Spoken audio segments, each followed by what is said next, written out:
Welcome one and all to Fallout TV. Today I'm going to go into a couple of theories I have about the Fallout TV show and how things might pan out as the series unfolds. It has been a big talking point among fans as to whether the NCR are in the TV show or not, and to be perfectly honest, I'd say we're still none the wiser as to whether they are or not. Now I know you're probably thinking, they are because I saw them in the trailer and they had a flag, but we don't actually know if it is definitely them or if it's some sort of rogue squadron / rebel type group / last remnants. If you look at it from this perspective, it might give you a better idea. The timeline between the events of New Vegas and the TV show is 15 years, and a lot could have happened in that time, as we don't actually know what the canon ending is for New Vegas. So say for argument's sake, the canon ending was the NCR winning the battle for Hoover Dam. How do we know that during that 15 years that the Brotherhood of Steel didn't go in and try and take it for themselves after the fall of Caesar's Legion? This could be why in the trailer we see the Brotherhood of Steel fighting what looks like the NCR, but the sort of like last remnants of it held up in the Griffith Observatory because they've been pushed back this far by the Brotherhood of Steel pushing and taking their territory. As we know from New Vegas, the tension between the NCR and the Brotherhood of Steel was very high, so this could be entirely possible. That being said, if we're running on the theory now that the Brotherhood of Steel have taken the majority of the NCR territory, it would explain why when we see them leave the observatory, they're wearing what looks like thrown together pieces of clothes and armour, as they're basically on their knees and doing what they can to survive, and it's almost as if they're making a last stand and trying to push back against the Brotherhood of Steel. But what I am going to take into account is that this could be a flashback to an earlier time. This theory could also explain why when we see the Shady Sands sign,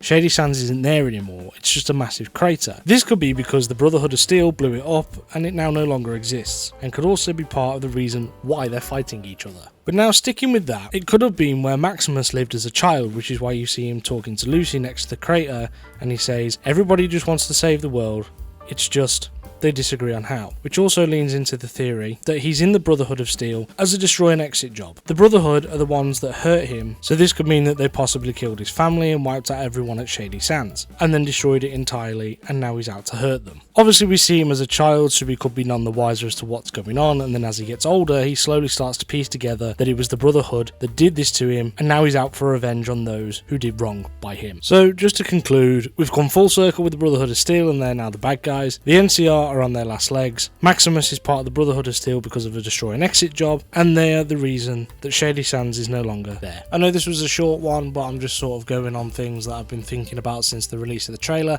I am going to go back over things that I may have missed in my first trailer breakdown, so make sure you like and subscribe to stay tuned into Fallout TV for that one. What do you guys think? Am I thinking way too far outside the box, or is this a legitimate way of thinking? Let me know down in the comments. Thank you if you've watched this far, I really appreciate it, and I'll see you all in another video. Love you all, goodbye.